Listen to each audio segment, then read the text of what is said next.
On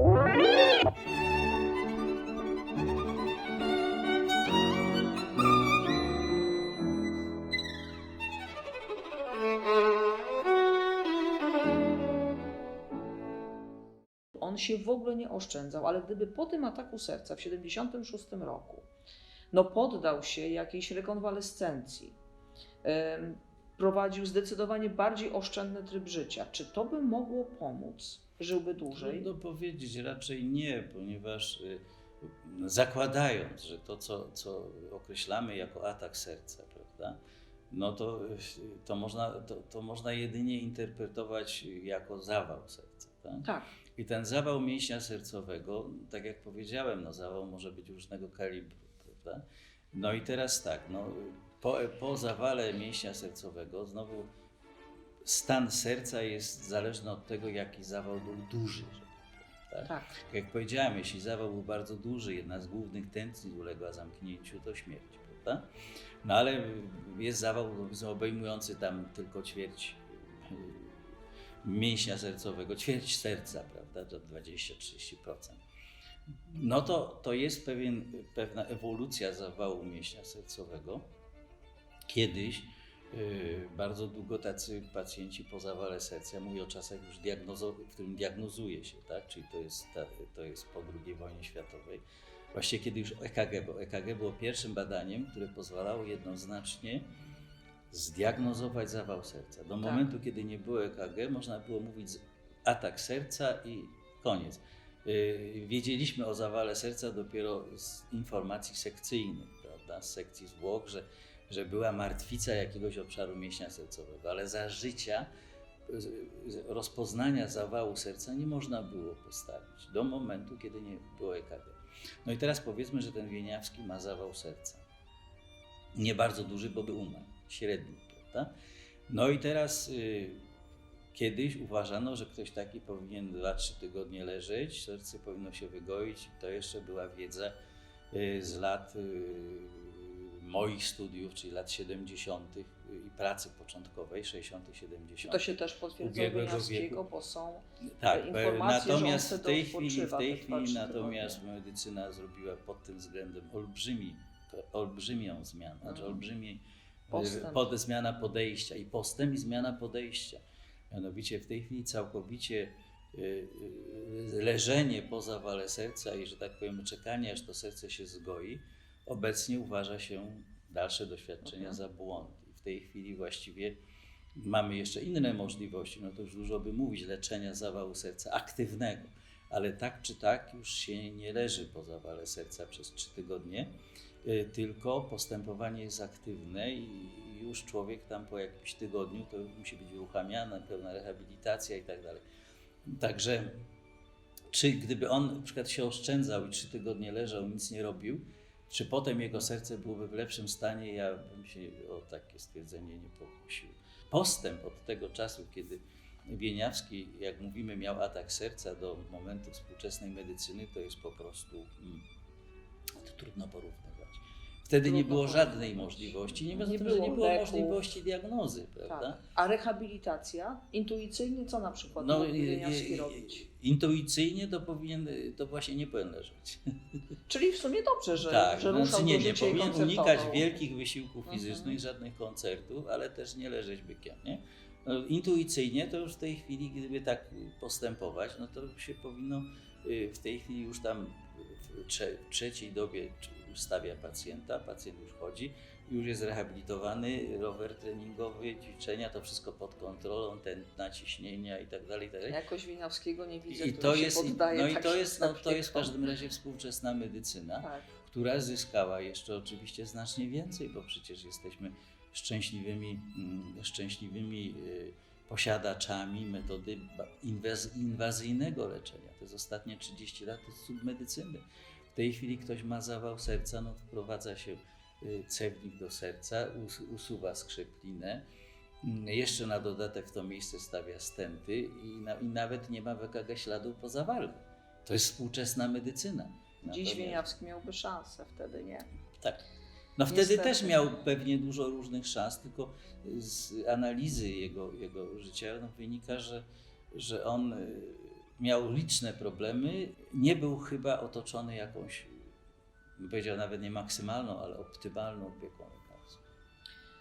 Nie był. Dopiero pod sam koniec życia, kiedy Nadjeżda von Meck, wielka nasza mecenaska ludzi sztuki w tym świecie petersburskim, w tym świecie rosyjskim, zabiera go z tego szpitala dla ubogich, gdzie trafił, no też między innymi z braku środków, ale oczywiście jego przyjaciele, którzy nie mogli się nim opiekować w domu, bo jego stan był bardzo poważny. Pisze tu jeden z przyjaciół, że w 1878 roku w Moskwie nie można już właściwie na niego patrzeć. Piotr Jurgenson do Piotra Czajkowskiego pisze tak, że to jest po prostu makabra, powłóczy nogami, twarz opuchnięta, oczy współprzymknięte, oddycha ciężko, co chwila jęczy, zanosi się duszącym kaszlem, wydaje się, jakby lada chwila miał się położyć i oddać ducha. To jest niewydolność serca, można to też nazwać niewydolnością krążenia, ale generalnie jest to niewydolność serca, czyli to serce jego nie spełnia swojej funkcji, dlatego że albo jest uszkodzone jednym czy paroma zawałami serca, albo w ogóle procesami miażdżycowymi. W każdym razie na pewno jego serce jest, że tak powiem, bardzo uszkodzone, a cały zespół chorobowy, który na końcu towarzyszy jego okresem przed śmiercią, jest klasycznym objawem niewydolności serca. Czyli to serce jego pracowało już nie wiadomo na ile procent, prawda? No w każdym razie niewystarczająco do życia. I nic z tym nie można zrobić, bo jeszcze na dodatek medycyna nie znała wówczas żadnych leków. Tak? Właściwie na sercowych nie było w ogóle żadnych. W drugiej połowie chyba już w jego czasach już chyba nitrogliceryna była, ale tego nie jestem pewien. Nadjeżda von Meck z pewnością otoczyła go opieką. Lekarze ale wiemy to była o tym, opieka... że przychodzili, ale to już było za późno. To był koniec roku 1879. No. On wtedy, będąc u niej w domu, oczywiście tą opieką jest otoczony. Tam wiemy o tym, że żona na jakiś czas przyjeżdża, ale żona przecież rodzi jego ostatnią córkę, której on już nie jest w stanie się nią zaopiekować, nawet jej chyba zobaczyć. Jest z nim jego syn i tam też wiemy z informacji, między innymi od Nadjeżdy von Meck, że dochodzi do jakichś kłótni, że ten syn nie opiekuje się nim należycie. Dodatkowo jeszcze Wieniawski jest poddany takiemu stresowi z obecnością tego syna. No i ta końcówka, kiedy Nadjeżda von Meck wspomina jeszcze o chorobie wodnej ostatnim No to ja już stadium. o tym też wspominałem. Tak. No choroba wodna, inaczej nazywana puchniną wodną, no to jest jeden z krańcowych objawów niewydolności serca. A jedyne pytanie, które pozostaje, to takie, dlaczego człowiek 40-paroletni miał tak ciężko uszkodzone serce. No na 90% to sprawa, moim zdaniem, bardzo prawdopodobna, to jest jeden albo kilka zawałów serca, które uszkodziły znaczny procent jego mięśnia sercowego. Na drugim miejscu nie mamy żadnych dowodów, no to jakaś wada serca, która była wrodzona i która potem coraz bardziej dawała o sobie znać, ale to jest mniej prawdopodobne. Nie można znaleźć żadnej innej przyczyny, jakiejś choroby nerek, wątroby. Zupełnie nie pasuje do tego. Jest to klasyczny obraz narastającej, ciężkiej niewydolności serca. Przy czym pod pojęciem rozumienia niewydolności serca znaczy, że większość tego serca jest uszkodzona i nie pracuje. No i ten stan pogarszający się od tego 76 roku jest bardzo systematycznie. Tak, no to, że on miał 40 lat i że to się tak pogarszało, jeśli to nie była jakaś wada wcześniej niezdiagnozowana, wada ortalna daje czasami takie postępujące niewydolności krążenia, ale to są dywagacje. Najbardziej prawdopodobne jest mimo wszystko uszkodzenie serca pochodzenia miażdżycowego, czyli zawałowego. Tak, jeszcze panie profesorze zapytam o jedną ciekawą rzecz, ponieważ Grigoriew nazywa to, ja zupełnie się w tym nie orientuję, ale proszę pana o wytłumaczenie, czy to jest właściwe określenie. Jest mowa o tym, oczywiście od 76 roku, że Wieniawski coraz częściej opuszcza koncerty lub gra tylko chwilę, ponieważ ma silne ataki aneuryzmu. To jest prawdopodobnie takie określenie lekarskie. To dokładnie znaczy tętniakowatość, aneuryzm, aneuryzma inaczej po łacinie. Trudno mi powiedzieć, jakiej części ciała to dotyczyło. Czasami określano na przykład jako aneuryzm zaburzenia ukrwienia na przykład kończyn, prawda? Jakieś objawy niedokrwienia, niedotlenienia bólu. Teraz współcześnie, że przede wszystkim aneuryzm, czyli aneuryzma najczęściej nie daje po prostu żadnych dolegliwości. Jak daje dolegliwości, to często jest to początek końca, prawda? Na przykład taką bardzo częstą i coraz częściej stwierdzano ze względu na postęp ultrasonografii. W tej chwili ultrasonografia jamy brzusznej jest powszechnie dostępna. Kiedy jest powszechnie dostępna, narasta ilość rozpoznania tętniaka, czyli aneuryzmy, aorty brzusznej, prawda? Czyli poszerzenia tętniakowatego części stępującej aorty. Prawda? I już tysiące ludzi jest operowanych z tego powodu. Czyli uratowanych, można uratowanych, powiedzieć. tak. I to się w różny sposób to operuje. Oczywiście mogą być też aneuryzmy inne, może być, czyli poszerzenie tętnicy. Jest to uszkodzenie części ściany tętnicy powodującej, że ta część się rozszerza jak balon. Jeśli to dotyczy dużych tętnic, na przykład tętnicy aorty brzusznej czy tętnicy wstępującej serca, to pęknięcie takiej aneuryzmy to jest błyskawiczna śmierć. Jeśli jakiś lekarz powiedział, czy Wieniawski powiedział, że ma jakieś bóle z powodu aneuryzmy, to nie bardzo wiadomo, Nie bardzo o co chodzi, bo na tak. przykład to, że tętniak aorty brzusznej może powodować bóle brzucha, bo może, no to nie jest żaden dowód na to, że jak kogoś boli brzuch, to ma aneuryzmę, nie? Anewryzmy, bo to tak. Tak. Może wtedy było jakieś to określenie, stało się popularne. Ja podejrzewam, że one dotyczyły prawdopodobnie jakichś zaburzeń ukrwienia.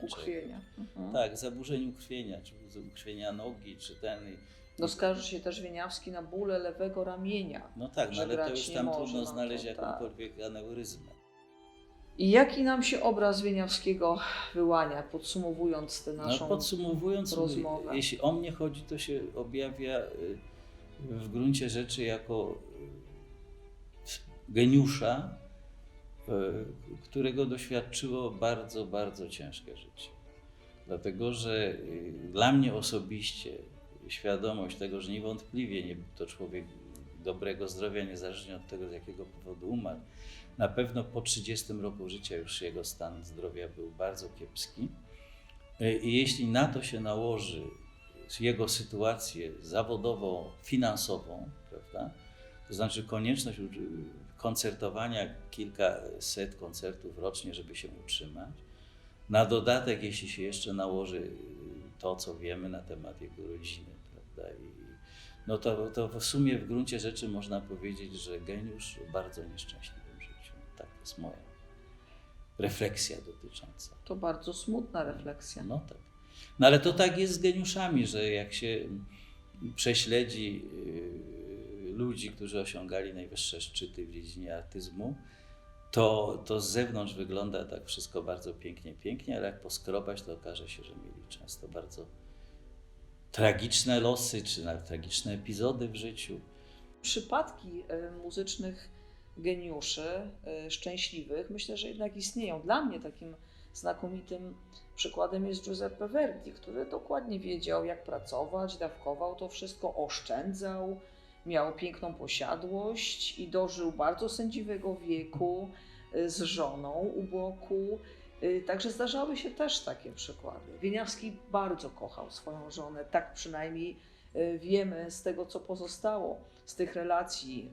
No miał niezłą gromadkę dzieci, bo przecież 8 dzieci, na które też trzeba było zapracować. To jest też tak, z jednej strony widać tą gromadkę dzieci, a z drugiej strony widać tą gromadkę problemów i kłopotów. Tą gromadkę problemów, tak. Mogę powiedzieć o sobie, że jestem znawcą życia. To mogę powiedzieć. Dlatego, że przez moje życie się przewinęły dziesiątki tysięcy ludzi chorych, tak, inaczej. I wysłuchiwał Pan pewnie też tak jest. I dlatego prawda? Mój pogląd na to właśnie jest taki, że to tak jest. Nie? No, mimo że Pani znajdzie Verdiego, który od początku do końca mu się farciło, to to się w życiu nie zdarza. No, ja nie poszukuję skaz. To znaczy nie o to chodzi, że, tam że, jak, swoje ktoś też jest, że jak upadki ktoś jest pewnie, zadowolony tak. z życia, to od razu tam trzeba szukać. Nie, natomiast szczęśliwi są ci, co tę muzykę dostają, ale niekoniecznie najszczęśliwsi ci, co ją tworzą. Wieniawski sam o tym mówił, że bardzo chętnie zostałby amatorem i grał tylko dla własnej przyjemności, bo te publiczne występy są dla niego dość obciążające. No tak. Aczkolwiek uwielbiał to, bo jest nawet mowa, kiedy już bardzo upadał na zdrowiu i wychodził na scenę i rozpoczynał tą grę.